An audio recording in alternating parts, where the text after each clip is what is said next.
Good afternoon. My name is Chris Adlam with Youth Pledge for Employers, and I'm delighted to be joined by Claire Lucas, the owner of Ducks in a Row. Hello, Claire. Hello, thank you for having me here today. No, thank you for giving up your valuable time this afternoon. And I guess my first, starter for 10 question has to be, please can you tell us about Ducks in a Row and what you do?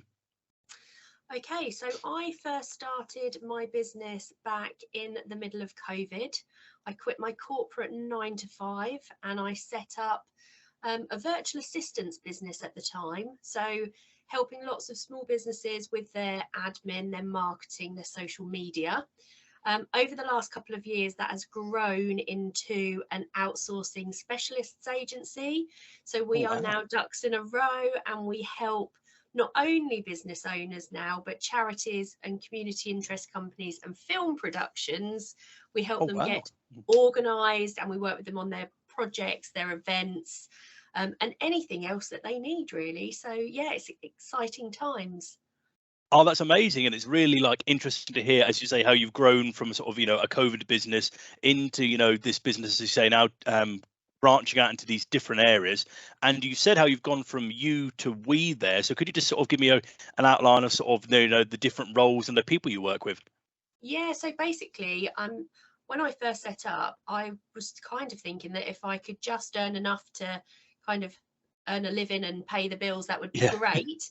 And all of a sudden, after lots of networking and meeting people, the organic referrals that were coming through, I was working 7 days a week and I just couldn't fulfill all of the work that was coming my way, which blew my mind. It was an amazing situation to be in. So I now have some team members that work alongside me. Some of them, because we're virtual, so I've got one lady who works in Wales. Wow. I've got one who's worked up in Manchester. Bearing in mind, obviously, we're here in Suffolk.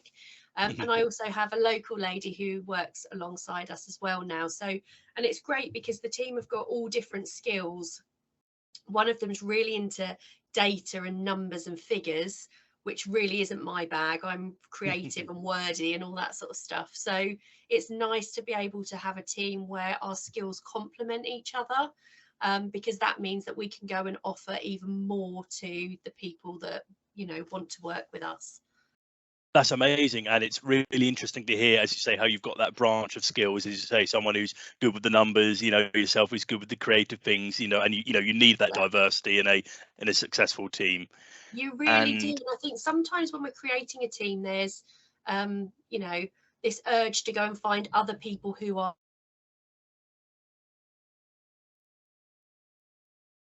think about what is right for the business and how that's going to grow.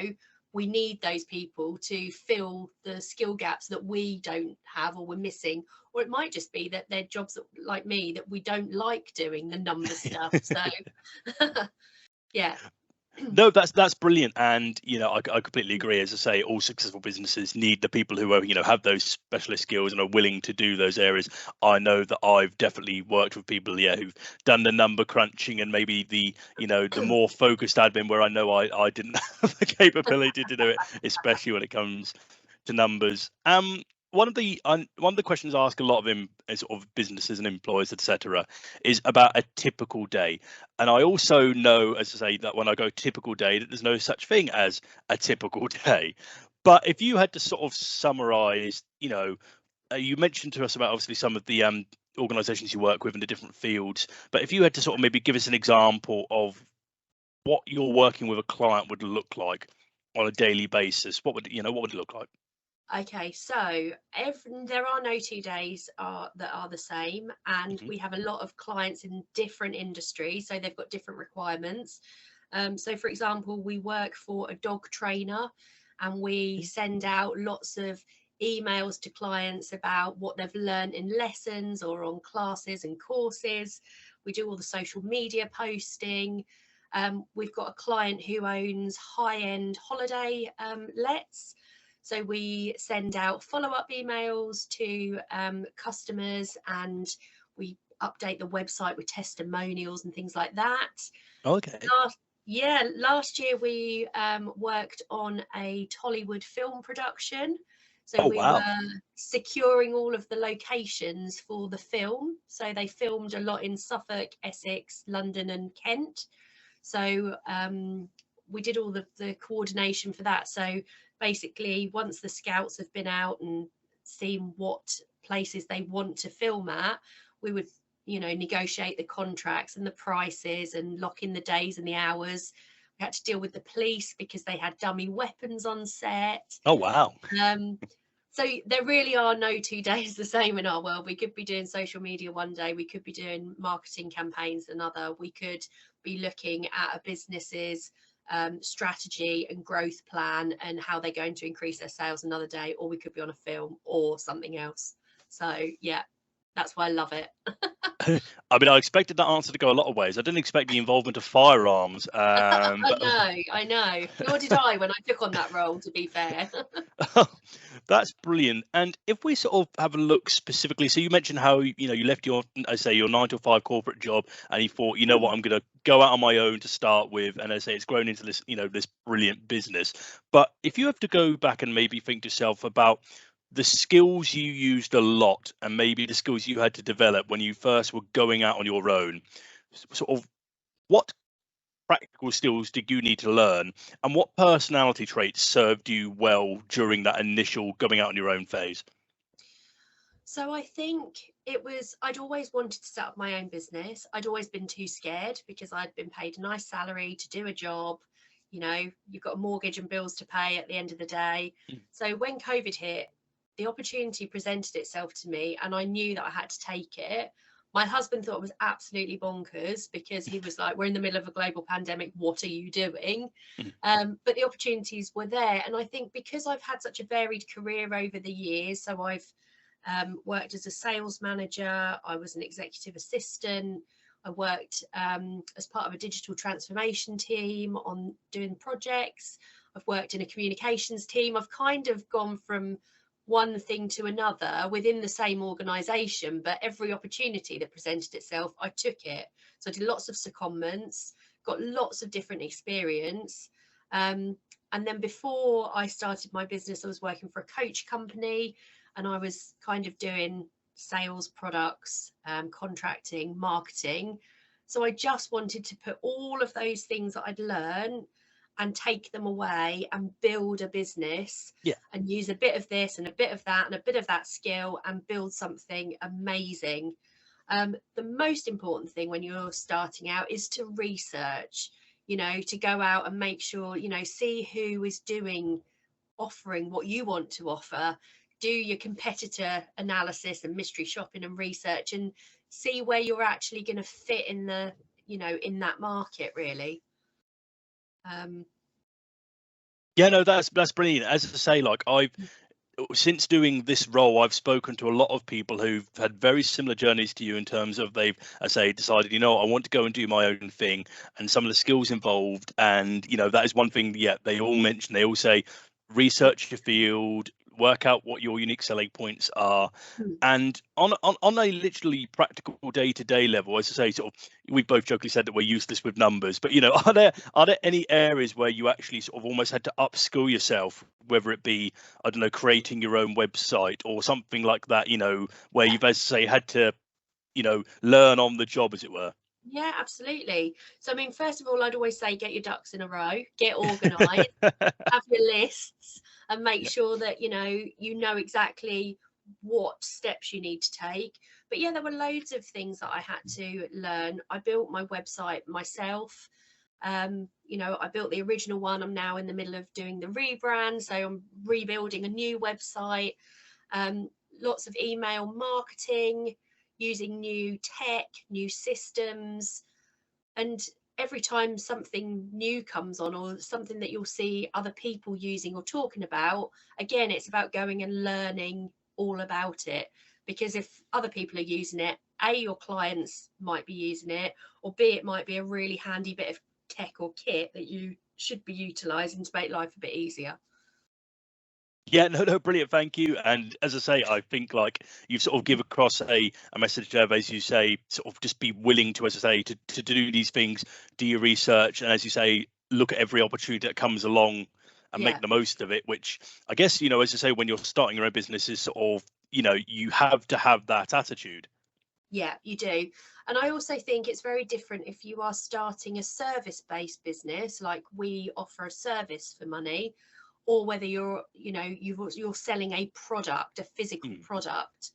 When I first started, I kind of thought that it was fairly low risk with what I was doing because there was no massive outlay of materials or products, or with the worry that things aren't going to sell. So my advice is definitely to kind of do your research, but also if there are big purchases that you need to make, you need to make sure you're making those right purchases, you're getting the advice, and if you need to finance it, you need to make sure that you're getting the best deal on finance, because that's a big deal at the end of the day. Yeah, no, I completely agree. And one thing we try to do as a project, we try to make young people aware of the challenges faced in certain roles, if you see what I mean. And you've spoken to me about sort of the great progress your business has made, and it's really, really great to hear. But sort of what are some of the challenges you faced along the way? And maybe we've spoken about some of the typical days. What do the bad days look like, if you see what I mean? And what skills do you yourself need to get through those days? Okay, so if we go back to, when you're first starting, you will have tough days. Who's going to buy what you're selling, whatever it is, whether it's a service or a product? And sometimes that takes us out of our comfort zone because we have to be visible. If we're not visible, nobody's going to buy what we're selling. And sometimes people feel massively uncomfortable doing videos on social media and putting themselves out there, going networking. If you're a bit of an introvert, being put into a room of people to go and talk about yourself and your business, is the most terrifying thing. And unfortunately, as a business owner, you kind of have to do that. Yes. So it's getting the help to overcome that fear, and it's also about not being perfect. A lot of times we think, oh, you'll do a video and you think, oh, it's not quite perfect, I'll do it again. Oh, that bit's not quite perfect. We have to just show up and authentically be ourselves. So that's my biggest bit of advice, that's really important. And a bad day for me is I will be at my desk at 6 o'clock in the morning and I will still be at my desk at 10 o'clock at night because I've got so much work to get through. And again, it's about being organized and prioritizing and making sure that things that come into your mailbox are color coded or dealt with, and your calendars up to speed, and everything's all organized. Because if you're not organized, nothing is going to run nothing is going to run Yes. smoothly. So No, that's really interesting, and I appreciate your honesty in your answers and the saying the sort of challenges you have to face along the way, for your business to succeed. And one thing I wanted to go back and pick up on is obviously you mentioned how you've got like a small team, quite a sort of intimate team, everyone with specific skills to help the business achieve its yeah. goals. If you were looking to hire a young person who's maybe going into it like a smaller business like this, whereas I say maybe there is a little bit more focus and maybe a little bit more demand of them, because as I say, it's a small business, you all work very closely together. What kind of traits would you be looking from a person like that to sort of succeed in your business? Oh, for me, it's all about every single thing that we do, whether it's with a team member or whether it's with a client, is about collaboration. It's about helping each other and working together. And we're all there for the same purpose. I think sometimes when we work in a big organization and you've got different groups of people, different teams hold information. No, this is ours. We've worked on it and we're not going to share this information, even though this team over here might need it. And so for me, building a team is that we all work together. If anyone needs any training or has got a question, we all work together to find the answer for that. And we always put the client first. So that's basically it in a nutshell. No, no, thank you. I appreciate that, and I have to chuckle because I have definitely worked with those teams who have said, "No, no, this is ours. Away you go. We're not sharing." So, So you know where I'm coming from, right? no, I completely understand that. My final question, really, just to wrap up, and I think this is an extra interesting question, I guess, for you, because as you say, you've experienced the 9 to 5 corporate gig. You're now experiencing the, as say, the sort of going out on your own, as say, having your own business, your own baby, as it were. Yeah. My question would be, based on the experiences you've had and the different roles you've had, if you could go back in time and speak to, say, let's say 17, 18-year-old Claire, about to go out on your career journey, based on experiences you've had, what one piece of advice would you give to your younger self? I think it would be to, especially in the world now, is be up on your tech, because no matter what job we're working in, what industry, you need to know what tech is out there to help support you, because A, because it makes life a bit easier, and B, because you'll get left behind if you're not, you know, knowing what tech is out there and Mm. how to use it. So I think that for me, if I was to go back in time, I would think, right, Claire, I didn't go to university. I got a university place, I deferred it, and I went traveling, and I had a Mm. whale of a time. I wouldn't change that. But what I would do is when I'd have got back, I would have, thought about something, got some more qualifications, or, you know, worked on that a little bit to help where I am now. Hasn't hindered me, it just took me a bit longer to get here. But, it's just about kind of, I think it's about learning and developing all the time and thinking, oh, I'm really interested in that. And wouldn't it be great to be able to go and do a job that I'm really interested in, I love, and I want to get up for every day? And I think that's the shift. Sometimes we fall into work, or we need to go and get a job. Actually, let's get really good at what we love, because then every Mm. day is so much more enjoyable.